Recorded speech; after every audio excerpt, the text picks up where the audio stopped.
Hi everyone, I'm Rincey and this is Rincey Reads. Today I'm going to be doing the first part of my December wrap-up. I'm going to be talking about all of the books I've read in the first half of the month, which have been a lot. Thank you, extremely cold weather here in Chicago, for helping me stay inside and read my books.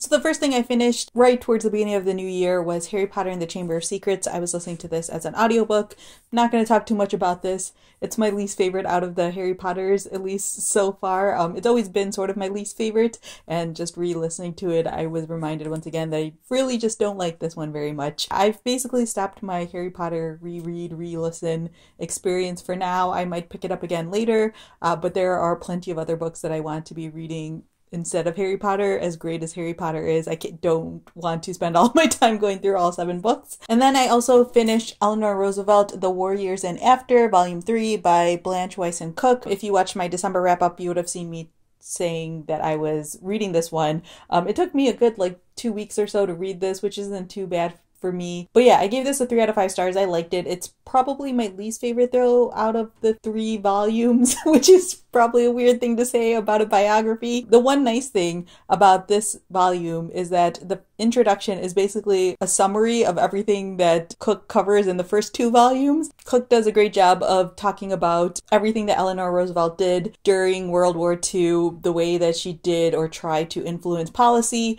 and the things that the United States did during those years. My biggest complaint with this book is the fact that the entirety of this book is probably 500 pages in terms of the actual text, and the entirety of it is literally from 1939 through the 40s to when FDR dies and she's no longer the first lady. But she did so many things after she left the White House, and Cook only uses 20 pages to cover all of those things. She worked for the UN. I don't understand if there's just not enough information about those years, or Cook was just getting tired of writing this biography series, possibly, because she has been writing this since the 90s, and each volume of this book has taken her a decade to write. So maybe she was just over it. I don't know, but I was very upset when I realized that we were getting so close to the end and we were still only in the 40s. It's misleading to put the dates on here as 1939 to 1962, because while yes, technically she does cover it, she barely covers the last 20 years of Eleanor Roosevelt's life, which I found to be quite disappointing. And then the other thing that I started in December and finished in January was The Wall of Storms by Ken Liu. This is the second book in the Dandelion Dynasty series, I believe is what it's called. The first one was Grace of Kings, and I really enjoyed that one. This one I didn't enjoy quite as much, but I still really enjoyed this world that Ken Liu has created. This one is a good 200 pages longer than the first volume, and my biggest quibble, that is more of a personal thing, is that Ken Liu spends a lot of time talking about the science in this world. There's a war happening, and there's a significant portion of this book that's spent researching weapons and researching ways to prepare for the war, and he legitimately gets down to the physics and chemistry of some of the things that they're doing, which some people might enjoy. Personally, I don't really care that much. I'm here for the characters. So yeah, in terms of the characters, I found them to be really interesting for the most part. There's a couple of new characters who are introduced who I actually really enjoyed, which I am always unsure about when it comes to new characters, but as it always is with a large cast, there are some points of views that I prefer over others. But yeah, again, overall, I enjoyed it. I think I gave this a 3.5 out of 5 stars. I'm definitely going to be continuing on with the series whenever the 3rd book comes out. I think that this is a fantastic world that Ken Liu has created. He's doing really interesting things here. He does fall into these tangents sometimes, but I'm willing to just power through them to get to the stuff that I really enjoy. Alright, then I listened to Born a Crime by Trevor Noah. This is his memoir where he writes about growing up in South Africa, and this was just as wonderful as everyone says it is. Trevor Noah narrates the audiobook, and I feel like that's the only way to experience this book, because he spends a lot of time talking about the different languages and dialects in South Africa, and he knows a lot of them, so he speaks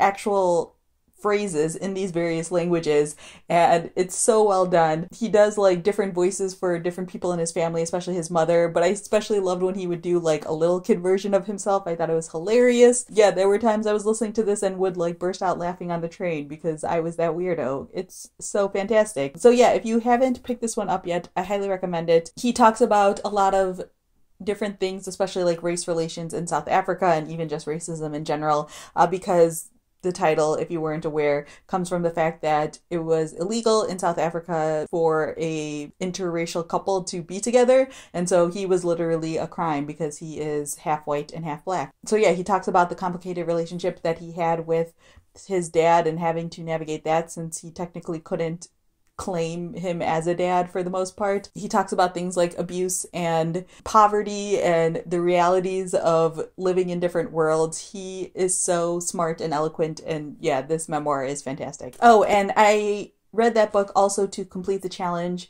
for the Read Harder challenge of read a celebrity memoir. So I always need to remember to mention those. So the next book I finished was also one that I ended up listening to on audio, and that was A Bollywood Affair by Sonali Dev. Not for me. I gave this one a 2 out of 5 stars. I did not enjoy this very much. I think that if you're someone who enjoys romance novels, you might enjoy this one, but this was just not for me. So in this story, you are following these two characters. The girl is named Millie, who grew up in this small village and was basically like wed to someone as a child, but she never met him after that point. Like, she spent her entire life waiting for her husband to come get her, but she ends up like going to university and ends up like heading to the United States to get her like graduate degree or something along those lines, but all the while still like pining away for this husband that she's never met. And then the guy in this scenario is this man named Samir, who is this Bollywood director, successful guy. He comes to the United States to find Millie because he's there to secure a divorce for his brother, who has basically like gotten married and is having a kid with someone else. But when they first meet, Samir doesn't give up that information right away, and then, you know, hijinks ensue basically.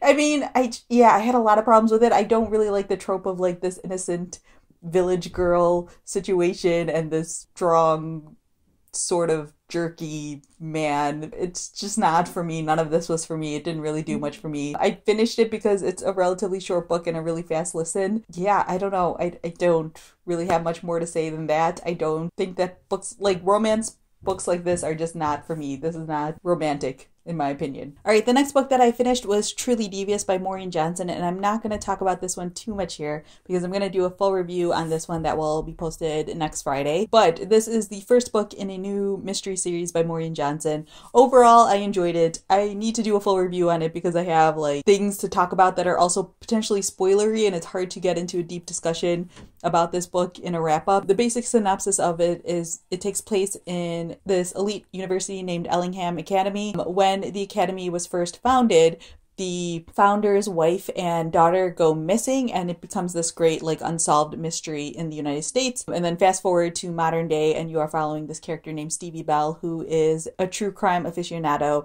and she is determined to solve this cold case as part of her like project at being at Ellingham Academy. If you read The Name of the Star by Maureen Johnson, then you know that she's really good at writing mysteries, and it definitely holds up here as well. But again, just a couple of things I need to work out out loud that I will do in my review when it goes up. I will definitely be doing like a spoiler-free section as well as a spoiler section. So if you end up reading this book, come talk to me about it. Next up, I have Forest of a Thousand Lanterns by Julie C. Dow. This is a new young adult fantasy series. I think it came out in 2017. This one I gave it 3 out of 5 stars. I liked it. I didn't love it. I didn't find myself connecting that much with it. In this story, you are following this character named Ji Feng. I'm not sure if I'm saying that correctly. And she has basically been told all her life by her aunt that she is destined to become the empress of this land. She grows up in like a poor village, and her aunt is really cruel, but like her aunt justifies it in the way of like she's training her up to be ready to become this empress and accept her fate. She's also has like a love interest who her aunt keeps telling her is not going to be like the one that she ends up with in order for her to become empress. She's gonna have to leave him behind. So you basically just like follow her journey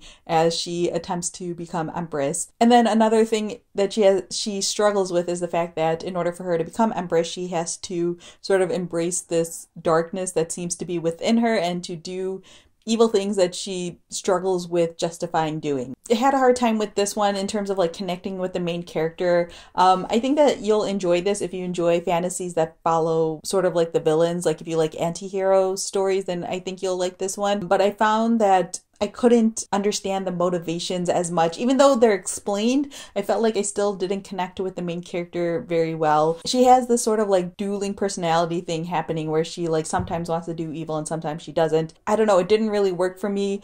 She's really obsessed with like the way that she looks because she's told since she was young that she's like this epic beauty, and so she becomes really protective of her face, which stuff like that just never really works for me very well either. So yeah, I'm not completely sure yet if I'm going to continue on with this series. I might wait to see like after another book comes out how people react to it. I feel like the characters that I was most connected to all end up like passing away or dying in some way.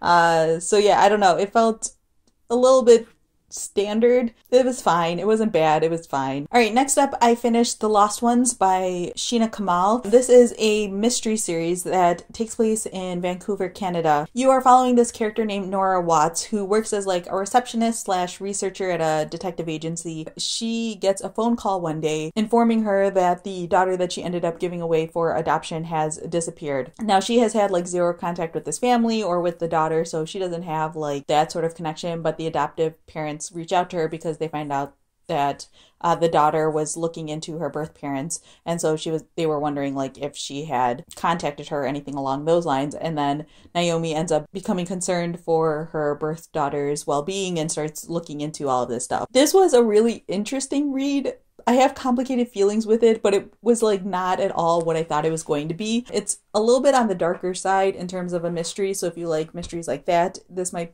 appeal to you. And I think Sheena Kamal does a really interesting things in here in terms of like exploring mixed race relations and race relations in Canada. I didn't find like the mystery itself very compelling, but I found Nora as a character extremely compelling, and so I feel like I kept reading it for her. The way that she deals with other people, or the lack of dealing with other people, I found to be really interesting. She has a drinking problem, which is a little bit of a stereotype, but I like the way that it kind of plays out in here. I think that Nora makes a lot of really interesting choices, interesting in terms of like intriguing to see as a reader, not ones that I would necessarily condone or not ones that I think are good choices, but I think it's interesting to see the way, again, she just like chooses to have or not have relationships with people, and the way that she uses people to get her way or to as like a means to an end almost. She makes some crazy decisions in here, and I'm interested to see how it's going to play out in future books. So yeah, there's a second book in this sort of series coming out, I think this summer, and I'm definitely going to check it out because, again, I found Nora to be super compelling, and I'm interested to see like sort of the consequences of this first book play out in the second book, because she like burns a lot of bridges, and it'll be interesting to see if any of those characters show up in that second book and if there are sort of like ramifications from that. All right, and the final book I'm going to talk about just really quickly is When Breath Becomes Air by Paul Kalanithi.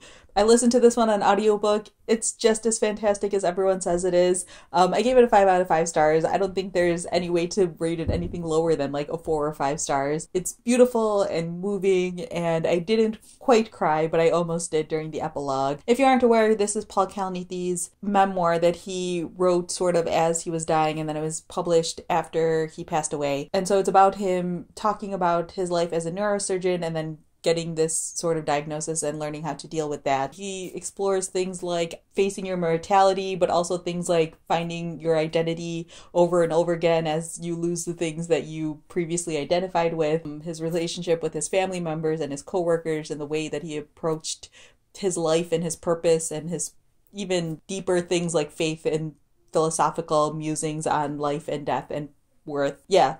Beautiful, amazing, just like everyone says. Oh, and I completely forgot to update you guys on the other books that I read that fulfilled Read Harder challenges. A Bollywood Affair I read for Read a Romance Novel by a Person of Color. A couple of people were like, oh, should I not read this one for that challenge? And you can. I mean, my recommendation is that it's not a bad one. It's not like the worst one you could possibly pick up, and it's a fast read, so I feel like it's not a bad one to go with. And then I used Forest of a Thousand Lanterns for Read the first book in a New to You young adult series, and then I used The Lost Ones by Sheena Kamal for Read a mystery by a person of color or LGBTQ plus person. Oh, and then When Breath Becomes Air is good for Read a book published posthumously. So yeah, I'm doing really great with my Read Harder challenges so far this month. I'm hoping to knock out as many as humanly possible in the month of January, and on track to do that. So yeah. All right.